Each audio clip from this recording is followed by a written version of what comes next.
Hey everybody, so we've made it to week 10. So this week we're covering civil rights and civil liberties, one of what I think is the most exciting lectures we cover in this course. But with that also comes a lot of content. So this week it's going to be a longer lecture and I'm going to have higher expectations on the amount of takeaways you have from this lecture. But I believe in you. It's fascinating stuff. A lot of this is review from high school, so it shouldn't be too unfamiliar for you. So let's get into it. General learning objectives, we're learning about the differences between the terms civil liberties and civil rights. We're also going to look into some tools utilized during certain periods in U.S. history to restrict minorities from reaching the polls. We're also going to look at the three most important Reconstruction era amendments regarding civil liberties and civil rights. We're also going to dive into a time period in the U.S. in which we had de jure segregation and how that transitioned to de facto and then to what we have today, and understanding the two different definitions of those terms. We're also going to look at the Civil Rights Act of 1964 and the Voting Rights Act of 1965, identify the distinction between the two and what they did to expand voting rights and civil rights in the US. And in addition to that, we're going to look at some contemporary fights for continued expansions of civil liberties and civil rights. I'm going to ask a couple questions just to hopefully provoke some thoughts regarding our current relationship with our civil rights and civil liberties.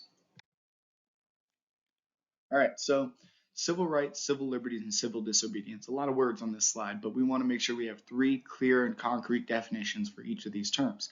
Civil rights, simply, if I gave it as short of a definition as possible, I view this as protections from discrimination by majorities. Now, if we look at it, it's protections for individuals and groups from discrimination by the government or other individuals. These are guarantees of equal citizenship and the protection of discrimination by majorities. Now, when you look at civil liberties, you may use these terms interchangeably at times, but there is a clear distinction between the two. Civil liberties are your constitutional protections against the government. These are your protections to ensure that the government does not infringe on your individual liberties. A term you've heard, liberties, civil liberties, there's the connection. Hopefully that can be the connection for you. And additionally, we want to look at a term called civil disobedience. This is just simply peaceful protest in which individuals reveal unjust laws by disobeying them and being arrested for it peacefully. You think of segregation and the sit-ins at white diners by African American citizens in the South. And this is often driven by a lack of equality of opportunity, outcome, economic and religious freedom, and or political equality. Various reasons we have expressions of civil disobedience at numerous points in American history, even to this very day. But the main takeaway from this slide is to be able to identify a clear distinction between civil rights and civil liberties. Civil rights are consist of protections from discrimination by majorities, other groups, other social groups within society, and civil liberties are protections against the government. Think of your Bill of Rights, your right to bear arms, your right to freedom of speech.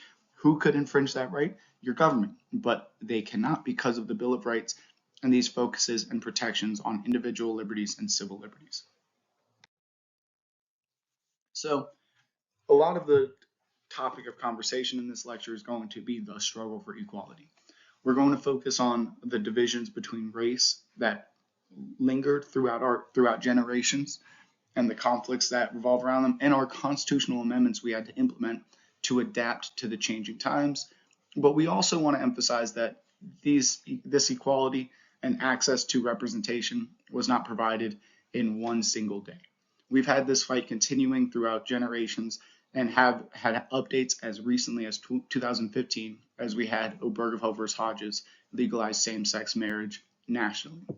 But we can rewind a bit and see that equality was not even a part of our Constitution until the 14th Amendment was implemented in 1868. And a few years later, in 1920, was the first year we had women granted the right to vote. Even in the text of the 14th Amendment, we see all men of eligible age to vote. So there was a clear restriction on who could access the polls up until recent years. 1920s, women were granted the right to vote, and roughly the 1960s is when we saw African American citizens of the United States truly gaining access to our polls. As we saw the Jim Crow era dismantling as it spanned from the 1870s, roughly, the Reconstruction era, to the Civil Rights Movement in the 1960s. And we remember the cherry on this is that we are still fighting to this very day. Same-sex marriage, the rights to this was just provided in 2015 through a ruling in Obergefell versus Hodges, which we have covered in this class already. Okay, so let's talk about civil liberties for a moment. One, I want to start by talking about the Bill of Rights. And we'll review this at the end of the lecture today and talk about the connection and the link to the Anti-Federalists and the sentiments at that time and how this developed and required a process we are going to remember as selective incorporation. And this was provided within the 14th Amendment. So first off, the Bill of Rights originally was encouraged to be written by the Anti-Federalists in early American history prior to the first political party division. Anti-Federalists were advocates for state rights. They were fearful of a overbearing federal government. The Bill of Rights generally was intended to protect the sovereignty of the states and provide restrictions to the federal government regarding their infringement on state rights. Now, as years went on and centuries developed, we saw through Barron v. Baltimore and the 14th Amendment, these Bill of Rights, these amendments adapted to restricting the state governments as well as federal governments.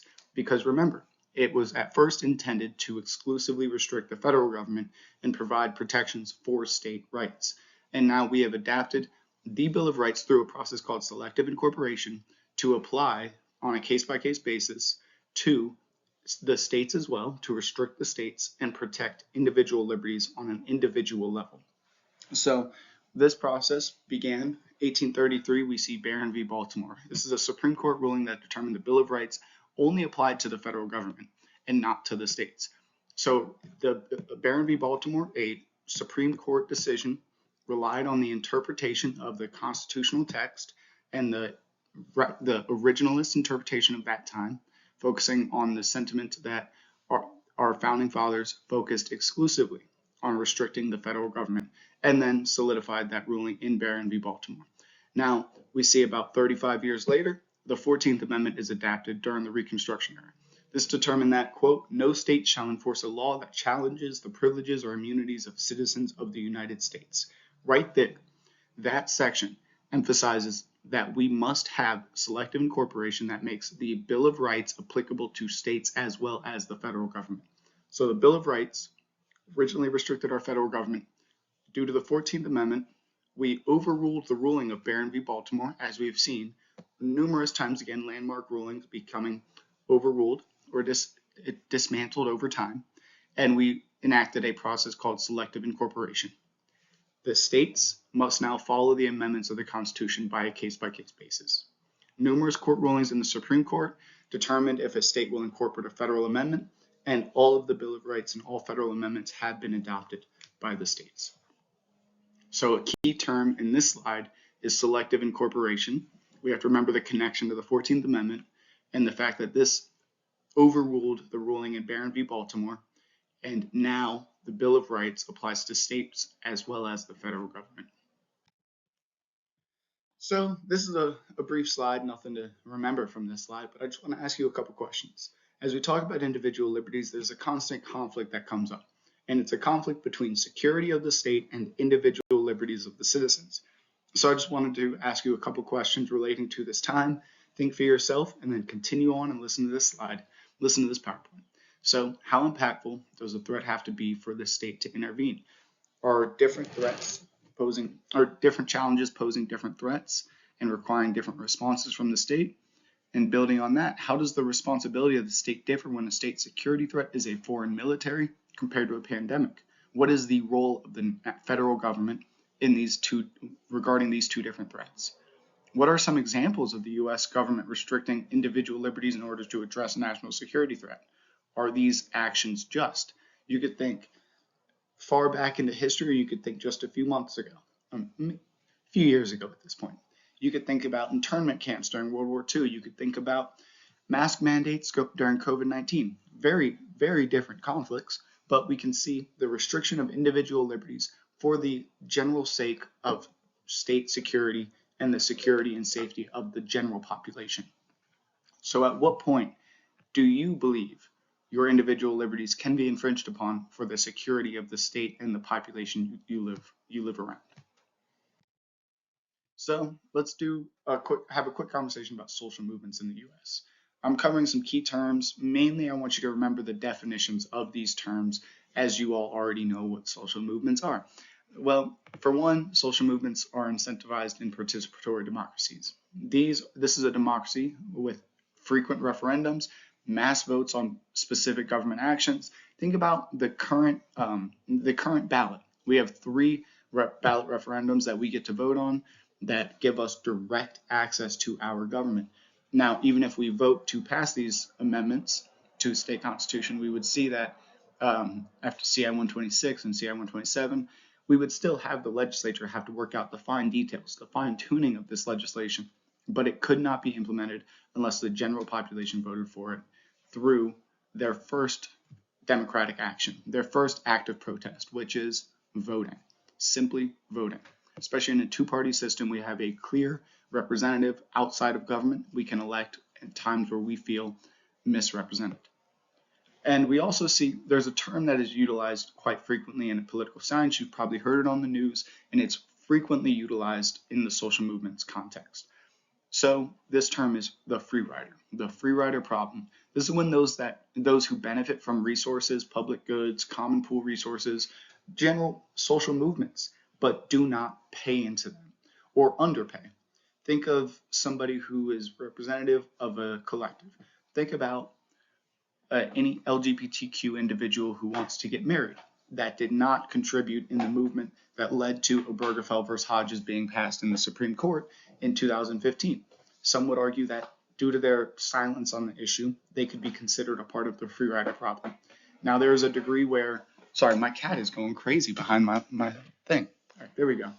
Now, there's a degree where there will always be at least some level of a free rider problem, and you can do various things to minimize it, but the free rider problem, simply defined, is when those who benefit from the resources, public goods, common pool resources do not pay into them or underpay. Now, we also see an important term, framing. Now, this is very simple. This is the way you express an issue, the context in which you put a discussion into that can sometimes and oftentimes mobilize some feelings and suppress others. This can often mobilize various preconceived prejudices you have about society and the population around you. And framing is a very essential thing of social movements. Now, you can see this as an issue for numerous movements, including the recent Black Lives Matter movement, as we've seen conflict regarding the framing of defund the police. So framing can significantly progress a movement, or it could hold you back at times.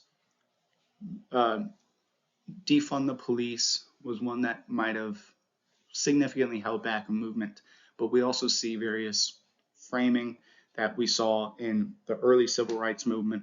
We'll see Sojourner Truth's speech that emphasizes her position within a movement so well that it makes you see the humanity in the individual and the position they take. So framing is an essential tool for social movements. Now, when we talk about the role of government in our lives, one of the most commonly discussed issues is freedom of speech, one of the most essential individual liberties within our Bill of Rights. So I just wanted to have a brief discussion. We will not have to remember every single one of these acts or rulings. It is just important to remember the discussion of freedom of speech and how it's progressed throughout history in the United States. So let's rewind back to 1919 and look at Schenck versus US. I am probably botching that name. I apologize. And this is when the ruling provided that speech can be restricted if and only if it poses a clear and present danger. This was the case when a person was handing out draft-resisting pamphlets during World War I and was encouraging individuals to not join the cause, not abide by the draft. Now, this was ruled that this was an illegal act because he was harming the security of the state, and he was posing a clear and present danger as he was harming the efficiency of our national military. Now, we fast forward about 21 years, we see the Smith Act of 1940. This forbid the advocating of the overthrow of the government. You may have the right to freedom of speech, but you cannot mobilize individuals to overthrow the government. You cannot say, everyone, let's go to the Capitol, let's show them what we mean. That is illegal under the Smith Act of 1940. Now you fast forward 29 years. Brandenburg versus Ohio. This was a Supreme Court ruling that provided that the government cannot punish inflammatory speech as long as it doesn't incite anyone specifically to enact violence. You can say there is a need to overthrow the government. You can say this is a time of revolution. We need to work together. But you cannot say we need to work together to overthrow the Capitol on this day. You cannot direct someone to do a specific act in aggression to the federal government. Now, we are rewinding about 5 years, and we want to see the role of the media in this conversation. And as previously, we have overlooked this in this slide. But there is a Supreme Court ruling with consisting of New York Times versus Sullivan in 1964. This focused on comments about public figures that are and states that they are only libelous if the person writing and publishing knew what they said was false and they published it with malicious intent. So this is where you see intent becoming a part of it. The libel and slander laws were directly provided within this ruling. Libel is written defamation harming one's character that was knowingly published to do so. Slander, spoken defamation harming one's character. And again, you must provide malicious intent for it to be illegal.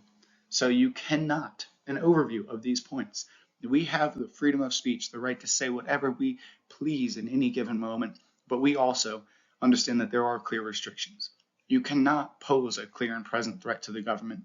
You cannot try and overthrow the government with clear planning. You cannot mobilize a specific individual to commit a specific act of violence, and you cannot knowingly use your position within the public media to enact libel or slander that knowingly harms one's character through written or spoken publications. So we have a more complicated relationship with the freedom of speech than many interpret in the United States, although there are expansive protections for our individual and collective rights to speak freely. Okay, so at this point of the lecture, we're going to start looking at the fight for civil rights and civil liberties throughout history, and we're going to examine a handful of specific movements and some of their key actors and key actions. So during the abolitionist movement, we're going to look at John Brown, Nat Turner, Frederick Douglass, Sojourner Truth, and then a moment in history as we look at the New York City draft riots of 1863. So let's start with John Brown. An extremely religious individual coming from the North, was leading an abolitionist movement that ended up raiding Harper's Ferry, a military base in, I believe, Virginia. And John Brown did die during this raid on Harper's Ferry, but he did get significantly far in his actions and maintained control of Harper's Ferry for many days until we saw some great American generals come in and end that journey. A moment in history that, if you look into the specifics and the story, it can be very fascinating, very fun, but I don't want to waste too much time here. I will not expect you to remember any of those details. Just identify a handful of these individual representatives of history and remember their contributions for the quiz.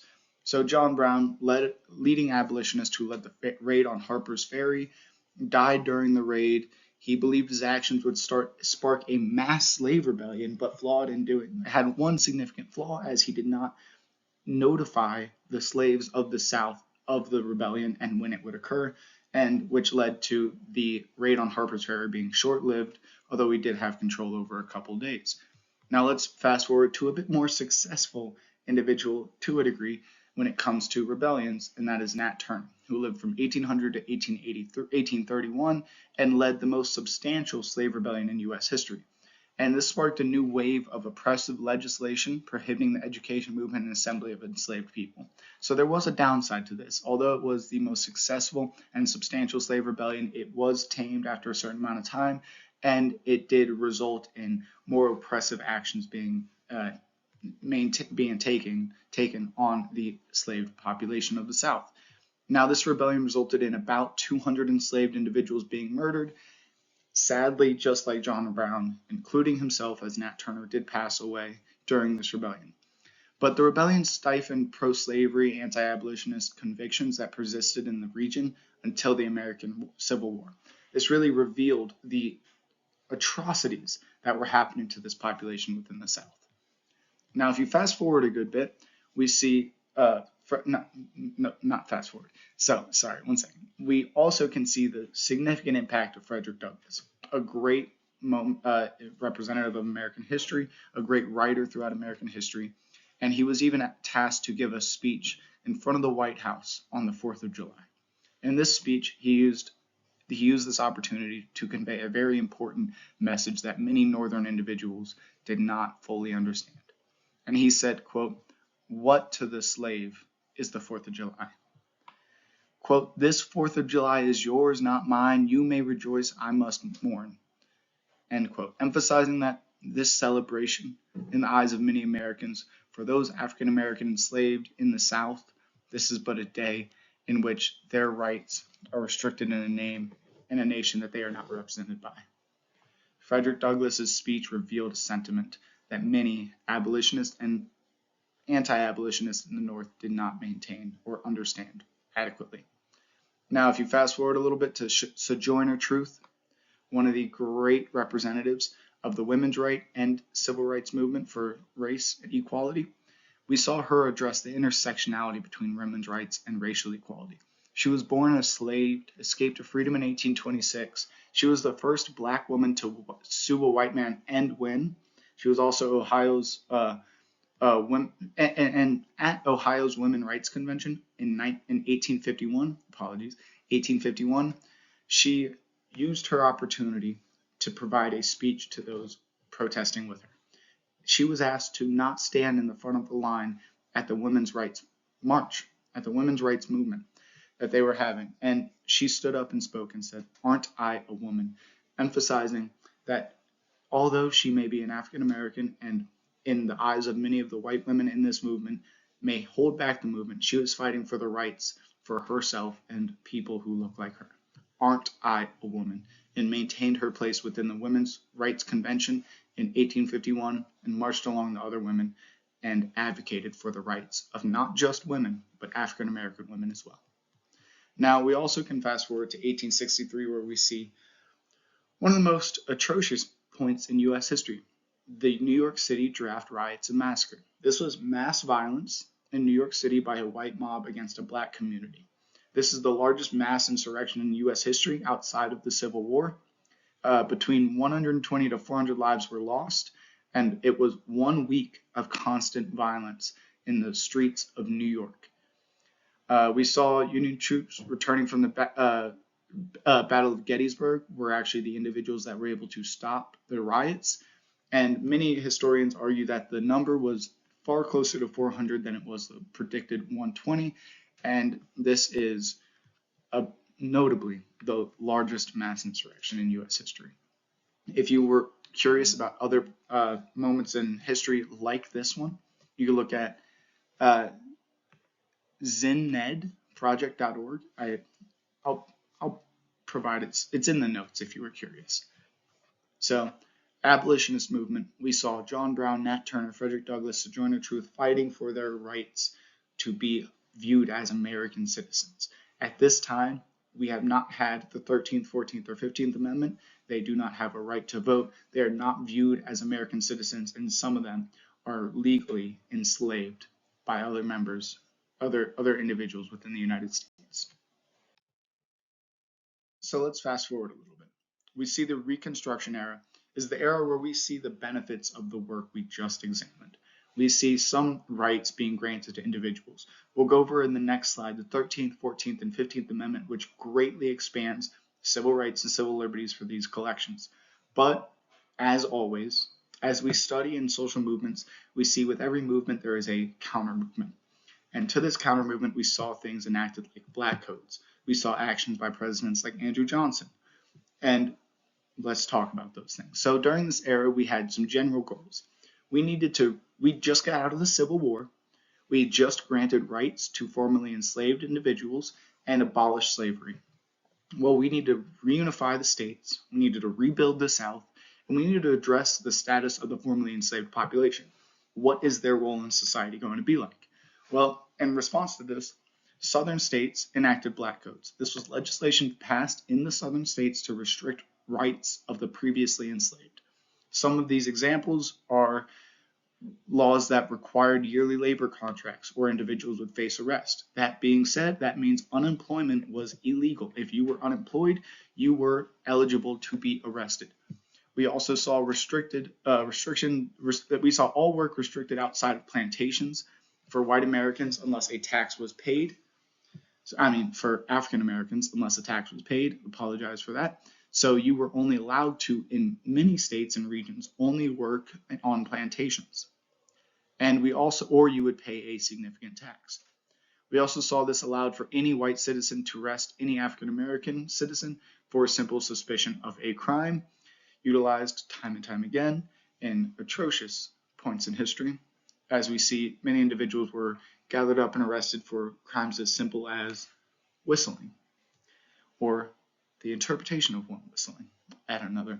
We also saw the banned ownership of guns for formerly enslaved individuals in the South, and we saw something called sharecropping coming, something you have of course covered in high school history. This is where the landowners allow a tenant to use the land in return for a share of the crops produced and provide small ability to use the land and small resources and produce from that land. Now, this is a time period where we reveal the fight that was happening within and without our government. We saw the fight with outside of our government led by Sojourner Truth, Nat Turner, and various others in that time period. But we also see within government there was a fight for the expansion of rights and many individuals like Andrew Johnson fighting to restrict this. Andrew Johnson was actually impeached for his role in preventing Reconstruction legislation and various other acts of misconduct in office. Andrew Johnson had a very nuanced impeachment, as there were multiple points that were cited as he was impeached within the House of Representatives.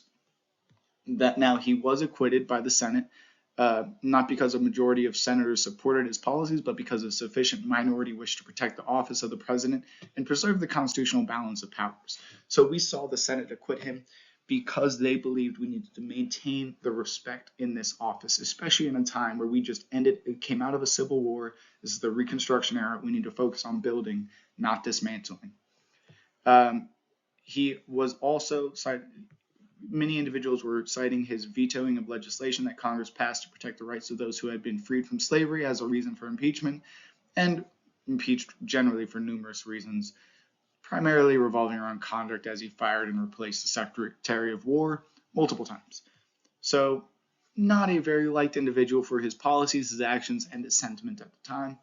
But generally, we see the Reconstruction era, 13th, 14th, and 15th Amendment. We had the goals of reunifying the states, rebuilding the South, and addressing the status of the formerly enslaved population, while countering the counter movement that came with black codes being represented in the South, and by representative of Andrew Johnson's actions, which led to his impeachment in the time period. So, what are these Reconstruction era amendments that I referenced? Well, they are the 13th, 14th, and 15th Amendment, and you must remember these amendments very well. 13th Amendment, and it makes sense if you really think about the Reconstruction era, the goals we had at the time, and the process in which you have to do this to allow individuals to vote. First, you have to abolish slavery and involuntary servitude. You have to say you are no longer property of another citizen. That is not allowed. No human can be owned by another human. Now, what is the next step? Well, you're not owned by an individual. Now we have to consider you a citizen. We have to grant you citizenship.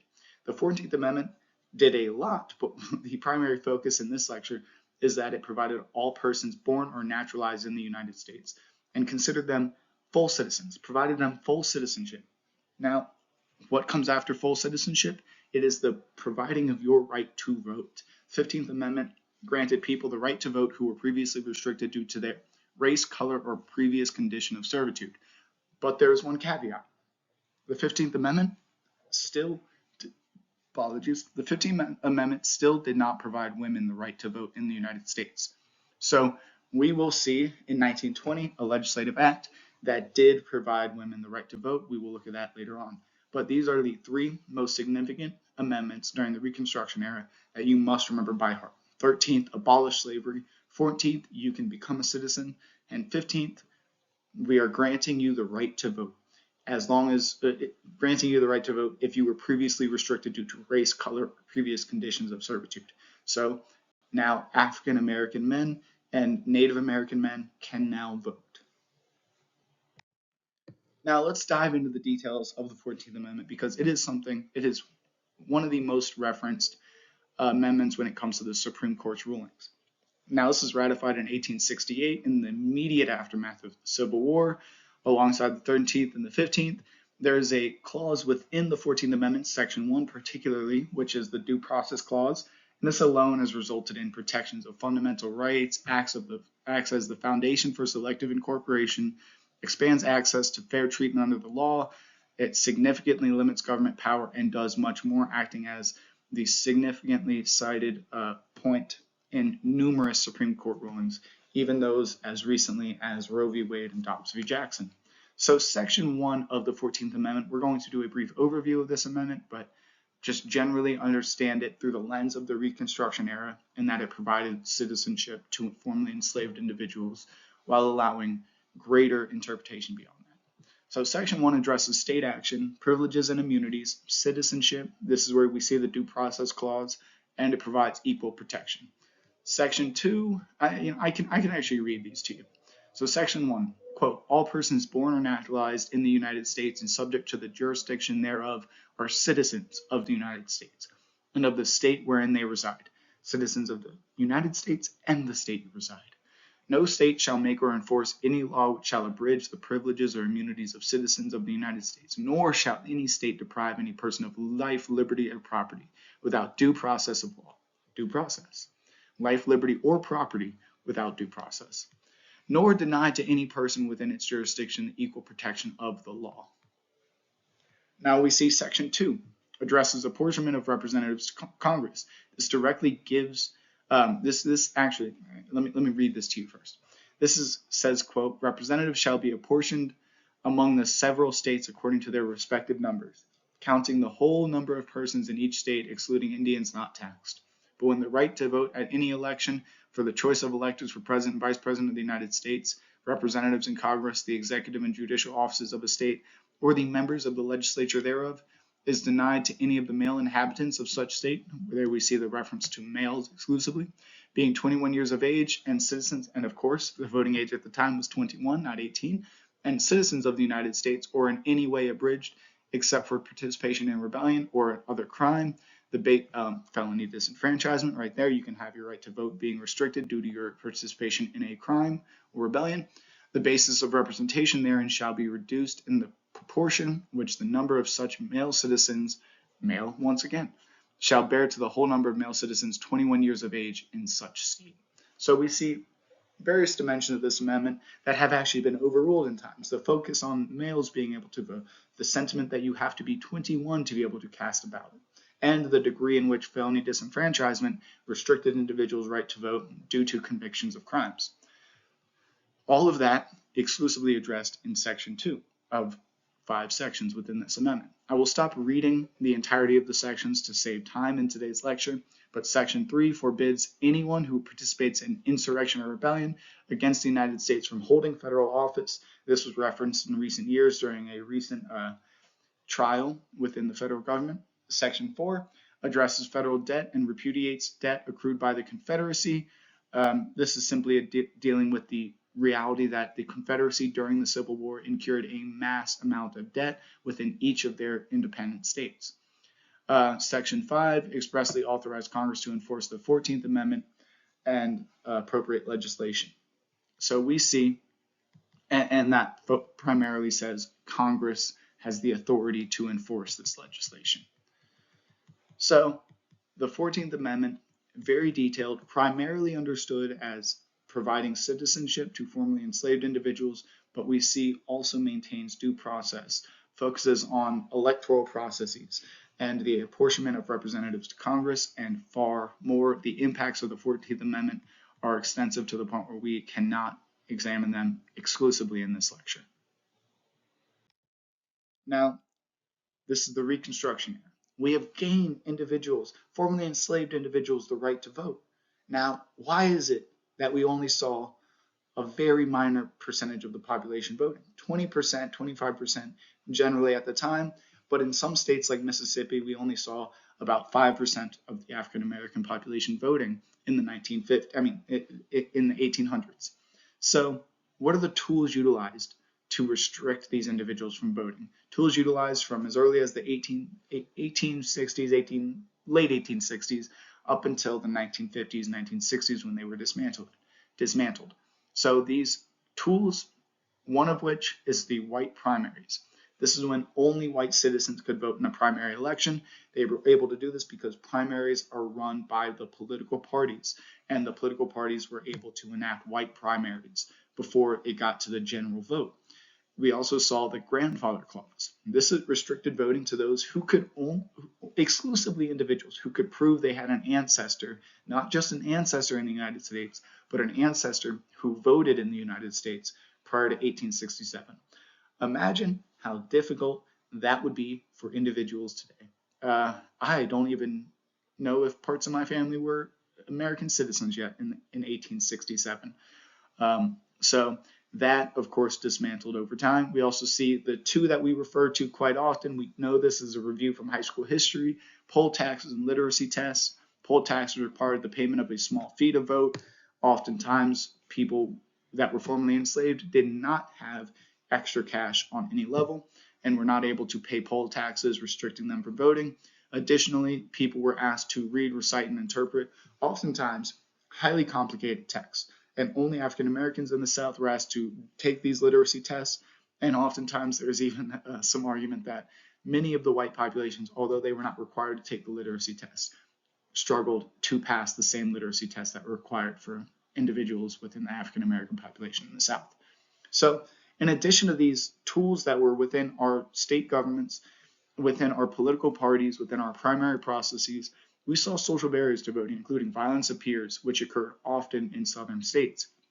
There was lynching in the streets. There was mass violence against large collectives. We remember the New York City riots in response to the expansion of voting rights. There was mass murder. Up to 400 individuals died during that 5-day period of violence. Now, we're moving out of the period where we have the most intense repercussions and implementations of black codes, but we still have segregation in the US. We've allowed individuals the right to vote, but due to Plessy v. Ferguson, a Supreme Court ruling in 1896, we have legalized segregation. Segregation is constitutional as long as it is separate but equal. Now, we see a few years later the development within our Supreme Court, as we heard Brown v. Board of Education. And the ruling in Brown v. Board of Education in 1954 was to make segregation unconstitutional. This made the segregation of individuals by race or gender unconstitutional, well, not by gender, by race unconstitutional within the United States. And we got to a point where we no longer have protected segregation. We in the United States protected segregation for 70 years, and it has been banned for 60 years. We have gone with it constitutionally protected longer than we have gone without it. This is one of those data points that I look at just to illustrate how at times it may seem like we are so far and we have distanced ourselves from this issue, and we have solved this issue through our generation and generations prior, but it was still an issue when our parents were born. I look at this time period in Virginia, where I was from, just a school district over to the east. We saw in 1954, in 1954, they shut down their schools, their public schools, because they would rather not provide public education than provide a desegregated education. That being said, if my father was born in the town I was born in Virginia, he would not have obtained education from the age of 5 to 10 because of the sentiment of the population in the South, in Virginia, during that 5-year period. They would rather not provide public education than to desegregate their schools.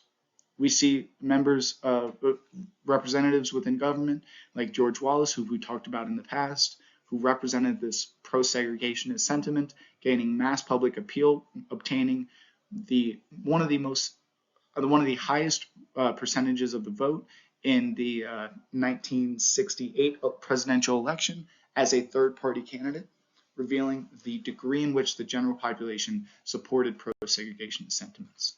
And that was in 1960. We have gone 60 years without segregation, yet we protected it for 70. So let's talk about segregation for a second. I want to give you two clear terms and two distinct types of segregation. Now, may be complicated at first, but it's quite simple. De jure segregation is when segregation is established through laws that are being enforced. De jure, I use a cheat for this. De jure judicial, make it official. De jure judicial, it's official. De jure segregation is a segregation enacted, established, and enforced by law. This is the United States for that 70-year period during the interpretation of Plessy v. Ferguson prior to Brown v. Board of Education. This is when the separation of groups of people according to government enacted laws is legal. We see groups often determined off the basis of race, class, gender, age, and much more. Men and women have long been separated by law in prison and public restrooms, as well as in law enforcement and military settings. In the United States, for example, women were recently restricted by law from serving in combat roles, and men and women are still typically housed separately. These are examples of de jure segregation existing on levels that are not exclusively focusing on race. De jure segregation is enforced segregation on any level. We do see this maintained in current days regarding gender, especially within the military. So what is the contrast to de jure segregation? De jure judicial, make it official. De jure segregation enforced and enacted by law, and de facto segregation. It is not a fact. De facto segregation is segregation that results through social practices. There are no laws enforcing segregation, but instead we just see this being practiced by a general population through based on general social practices. Now, when you have generations of de jure judicial official segregation that is enacted and enforced by law, once this is dismantled, you will immediately enter a period of de facto segregation, where social tendencies maintain the class division, the racial divisions that existed prior. And there are many parts of the U.S. post-segregation, post-Brown v. Board of Education, that still maintains de facto segregation, as we see 95% of certain populations being represented by a certain race, etc. Now, we also see outside of the U.S. a great example of de facto segregation is in South Africa. After the ending of apartheid, we see that there are certain dividing lines in which one side of a street has 95% black populations, while the other side of the street has 95+% white populations. So after these legally enforced restrictions to interact with individuals of other races are dismantled, we still see social ties that linger. And in the United States and certain parts of our country, we still see these social ties maintain and linger to this very day. Now, let's talk about the Civil Rights Act of 1964. Simply put, we are going to remember that this banned discrimination on the basis of race, gender. We have gender included. 1964. Our parents are probably all have already been born, and we just, for the first time, have gender included in the same sentence as race, color, religion, or national origins, and these collectives are protected. We will no longer allow the discrimination of these individuals at our polls. This banned discrimination at the polls, public accommodations like hotels, restaurants, and schools. This was a response to the mass amount of sit-ins and silent and peaceful protests and civil disobedience that was occurring, especially in the southern states of the United States. We also see that, actually, I'll wait to cover that. I'll cover that in just a second. We also see this enabled the federal government to sue to desegregate schools, so the federal government can now maintain a role in ensuring the enforcement of desegregated education throughout the entirety of the United States. This also established the right to equality of opportunity in the workplace. So you can no longer restrict individuals based on their race gender, color, religion, or national origins in any of these environments. We see that we needed to utilize the federal government at multiple times. Multiple points is we even had to nationalize the National Guard and send them to Mississippi to respond to the sentiment of George Wallace as he was standing in front of a public school refusing to allow a young student to enter the school, pushing against the desegregation of the public school system in the South. At the time, we'll cover this. So, the Voting Rights Act of 1965. This is a little different. This focuses on voting rights, of course. Comes a year after the Civil Rights Act of 1964. This act prohibited discriminatory voting practices such as literacy tests, a lot of the tools we talked about in a few slides prior. So this is the legislation that abolished the use of those tools that we talked about. The grandfather clause, the poll tax, the literacy tests. Now, when we look at the South prior to the Voting Rights Act of 1965 and after it, we see significant differences. In the 1954 election, we saw only 5% of eligible African American voters were registered in Mississippi. And again, this is an exclusive focus on Mississippi, the state representing the worst degree of voting discrimination. We see other states, Alabama, Tennessee, had similar data points, roughly around 10% at the time. Now, you fast forward 3 years after the Voting Rights Act of 1965 has been implemented, we see 60%, roughly 60% of the eligible African American voters within the state of Mississippi being registered to vote. That is 1968. So we see, due to the Voting Rights Act of 1965, a significant expansion of voting rights and access for those individuals in states like Mississippi and the South at large, even my home state of Virginia. Now, we do see the development of this civil rights conflict progressing into contemporary days. Now, the contemporary challenges and the contemporary fight for civil rights can be represented in a couple scopes. One, we're going to look at Obergefell versus Hodges in the next slide, but we're also going to look at the modern prison system and the degree in which that is operating within the United States. Now, in the notes for this slide, I also have the origins of all my data points. PewResearch.org is where I got all of the data regarding incarceration rates within the United States. Now, the takeaway from this slide is that the United States has the most citizens incarcerated globally, 2.1 million. Now, the US has 5% of the total global population, yet 25% of the world prison population. And the prison and jail population has been declining in recent years. So there is some optimism to find in this lecture. We see this mass increase in incarceration rates within the United States being led by various actions like the three-strike policy in the 90s, the war on drugs starting in the 80s, in which we had the approach that we must incarcerate individuals who commit crimes to disincentivize these actions. Now, again, as I stated, the prison and jail population in the United States peaked at 2.31 million in 2008 and has been steadily declining ever since, especially once the public opinion's focus has been put towards the prison population. Now, when we look at highest incarceration rate per 100,000, the US is 6th out of countries for which data is available. If you had accurate data from every single country that was not provided by their country, we would probably rank a little bit lower, but we would still be in the top percentage. Now, we drop to, apologies, 1 second. All right, I won't cover that one. So I want to emphasize that the U.S. spends about $6 billion each year housing roughly 2.3 million inmates. So this is a very costly process. We also see that 32% of the U.S. population consists of African American or Hispanic citizens, yet 52% of the incarcerated population comes from this community, as we see lingering racial connections and racial lines within our prison population system.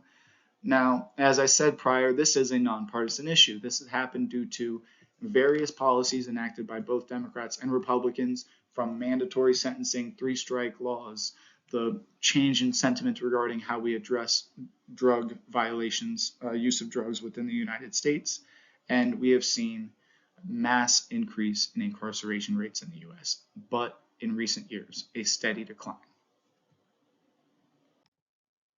So again, we're talking about Obergefell versus Hodges. We've talked about this prior. This is the exact same slide we had a little bit ago when we talked about the judicial branch. So this is a ruling in 2015 with a 5-4 decision in favor of expanding equal marriage rights. This was a landmark decision of the Supreme Court, which ruled that the fundamental right to marriage is guaranteed to same-sex couples, and it relies on the Due Process Clause and the Equal Protection Clause of the 14th Amendment, which I read to you a few slides ago. Remember, life, liberty, and property must be protected, and it is through that clause we see due process and equal protection. Now, this was a close ruling. One Supreme Court justice provided the deciding vote that we will expand this right to marriage to all individuals in the United States in every single state. Now, this happened because an individual by the name of Obergefell was married, and he was living with his partner in a state that did not allow for gay marriage. They were married because they traveled to a bordering state, got married, and then went home. But his partner, a few years later on in life, sadly passed away. But on his death certificate, he was not allowed to label himself as married, and Obergefell, his husband, fought for his right to be identified on the death certificate as married to his husband, eventually leading up to the Supreme Court and providing the ruling that expanded equal rights to marriage to all citizens, regardless of gender or sexual identity within the United States. Now, the last slide here. What is the link to Anti-Federalists? Well, the link to the Anti-Federalists is that the Anti-Federalists will link to with all of this. The current discussion on civil rights and how we got from where we are today, from the discussion we had on day one regarding the Federalists and the Anti-Federalists debating our Constitution. So for one, the link is Anti-Federalists early on significantly feared the overreach of the federal government. One of the tools they utilized to restrict the federal government and provide for the rights of the states was the Bill of Rights. The Bill of Rights, evident in the Barron v. Baltimore ruling, was originally established to exclusively restrict the federal government and provide protections for state rights from the infringement of the federal government. And we saw throughout later rulings and the 14th Amendment that this Bill of Rights had to expand beyond restricting the federal government to also restrict the states. So we see that through selective incorporation, the Bill of Rights, which was originally exclusively intended to protect the will of states, was expanded to protect the will of individuals from the infringement of states and the federal government. And that is the primary takeaway. The Bill of Rights protected state rights and exclusively restricted the federal government, thus requiring the selective incorporation in the 14th Amendment to apply these restrictions to the states, as well as in order to protect individual rights. So that's where we tie everything we talked about today. The 14th Amendment, the Bill of Rights from the very beginning, selective incorporation, the role between the Federalists and Anti-Federalists, the connection, how we see all of these concepts are developing over time, over years and years of constant fights. We see the great Obama quote, which I'm going to botch real quick. It's something about the great arc of justice will always take one step backwards for every 2 steps forward. And we see that throughout this progression of history. That's the truth about American history and American politics. It's a beautiful dance back and forth between expanding and restricting rights and access to our government. Now, there's a video on Eagle Online. We're not going to spend too much time in today's lecture talking about it, but when you watch it, it's just a very brief lecture on civil liberties from the perspective of a political scientist in Canada, actually. So I thought that was fascinating, as it gives you a perspective to see how we align very directly with other nations' interpretation of these individual rights, while we also have our unique twist in the United States. So as you watch this, identify the connection between American government and political theory. I want you to identify the commonalities between how Americans and Canadians perceive civil liberties and how the U.S. is not really that unique in this case. And then identify the link between freedom and happiness. Now, you do not have to write this down. This is not an assignment. This is just I encourage you to do this to get the most out of this video when you watch it. It's a very brief video, under 5 minutes. So here's the what did we learn. Since I went on for a while today, I'm not going to go over the what did we learn with you, but it's right here. I'm happy to answer any questions via email, text, call, whatever it is. Just reach out. I'm always available for you guys. If I don't respond right away, just know that I will respond to you within 24 hours. That's a promise. I got you. So please go through this. What do we learn? Here are your questions. Here are your answers. And what is due this week? Make sure you get that quiz in. Quiz number 3. We're getting really close to the end of this course. We're wrapping up a lot of the, lengthy assignments. We do not have that many more assignments left in this course. I believe we have one more assignment, and it is a pretty simple one. So make sure you go through your readings, contribute to the discussion. I believe in y'all. There are documents I've posted multiple places on Eagle Online. I've talked to a bunch of you about the requirements for each week and how we have shifting requirements based on if it's an odd week or an even week, or if you want to phrase it another way, based on if we just started the discussion or if we're following up that same discussion. I know this has been complicated for some of you, but please, instead of being confused and giving up, just reach out to me. I'll explain it to you. I promise you, verbally, I can simplify it quite well for you. So thank you guys for this lecture. I hope you have a good week. Get that quiz done. Yeah, please reach out if there's anything I can help with. We're making it through. We're past the halfway mark, well past it. Thank you.